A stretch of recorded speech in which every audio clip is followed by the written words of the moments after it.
Assalamualaikum warahmatullahi wabarakatuh.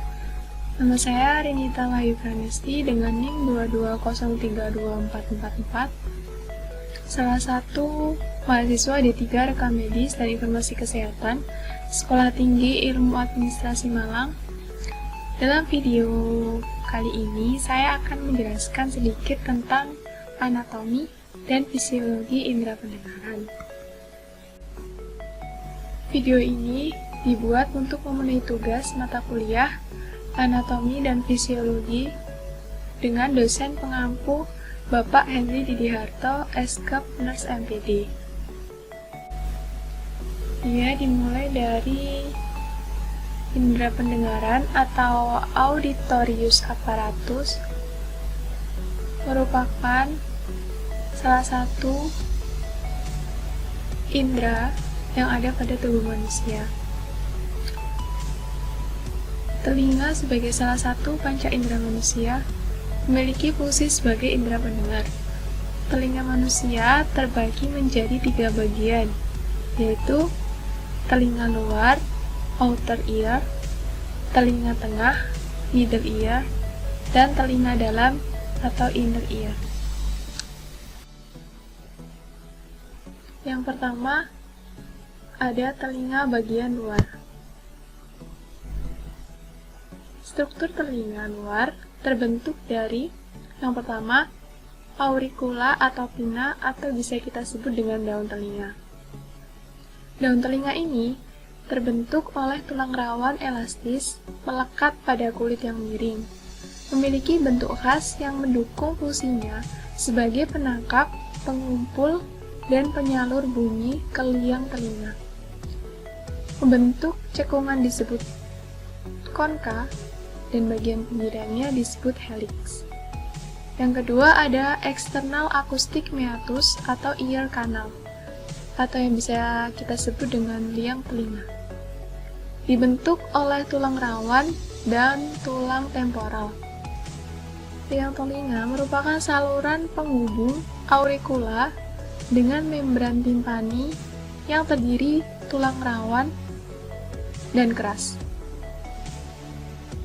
Ear canal atau liang telinga ini berfungsi mengarahkan bunyi ke telinga dan juga sebagai buffer atau penahan terhadap perubahan kelembapan dan temperatur yang dapat mengganggu elastisitas membran timpani.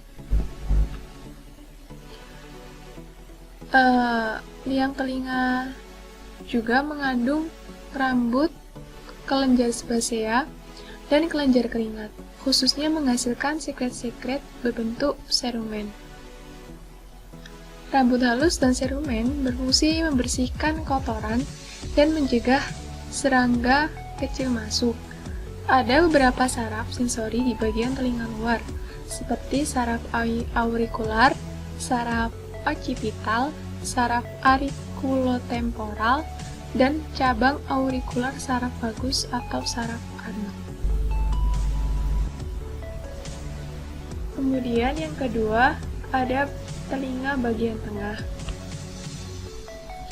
Telinga tengah terdiri dari 4 bagian, yaitu yang pertama gedang telinga atau membran timpani. Gedang telinga ini terdiri dari jaringan fibrosa elastis, bentuk bundar, dan cekung dari luar.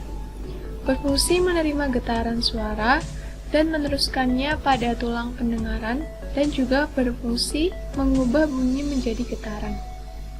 Yang kedua ada tulang-tulang pendengaran, terdiri dari malleus, incus, dan stapes.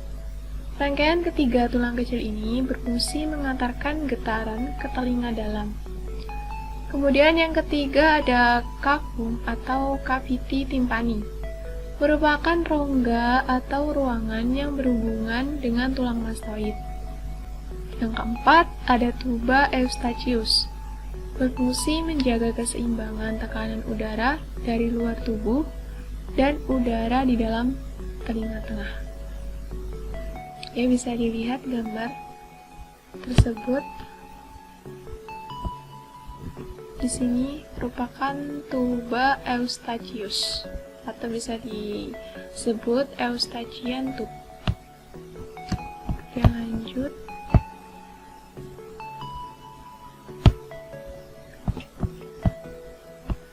Ke bagian telinga.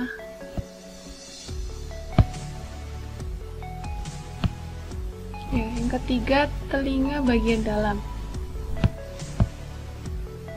Telinga bagian dalam terdiri dari 3 bagian. Yang pertama, ada koklea atau rumah siput, yang berisi cairan dan sel rambut yang sangat peka. Struktur yang berupa rambut halus ini bergetar ketika dirangsang oleh getaran bumi.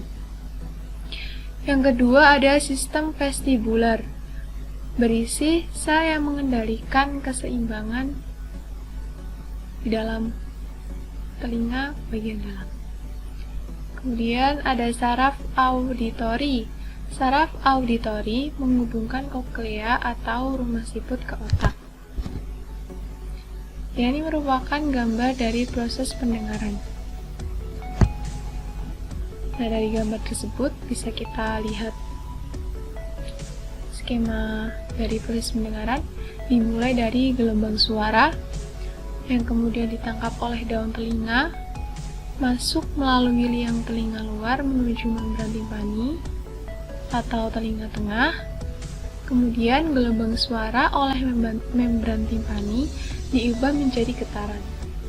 Getaran diteruskan ke tulang-tulang pendengaran. Kemudian getaran dari tulang-tulang pendengaran tersebut diteruskan lagi ke rumah siput atau telinga bagian dalam. Kemudian getaran suara menggetarkan cairan yang ada di dalam rumah siput. Cairan yang bergetar menstimulasi ujung-ujung saraf pendengaran. Impuls diteruskan ke otak dan dipersepsikan sebagai suara. Nah, berikut ada cara kerja telinga. Bisa dilihat dari suara masuk melalui udara, kemudian menuju telinga. Nah, di dalam telinga itu gedang telinga bergetar karena adanya suara, kemudian diteruskan oleh tulang pendengaran menuju ke ujung syaraf, kemudian diteruskan lagi ke otak, disampaikan ke otak agar diolah sehingga kita dapat mendengar. Nah, baik, berikut penjelasan yang sudah saya paparkan sedikit. Bila ada salah katanya, saya mohon maaf sebesar-besarnya. Terima kasih. Wassalamualaikum warahmatullahi wabarakatuh.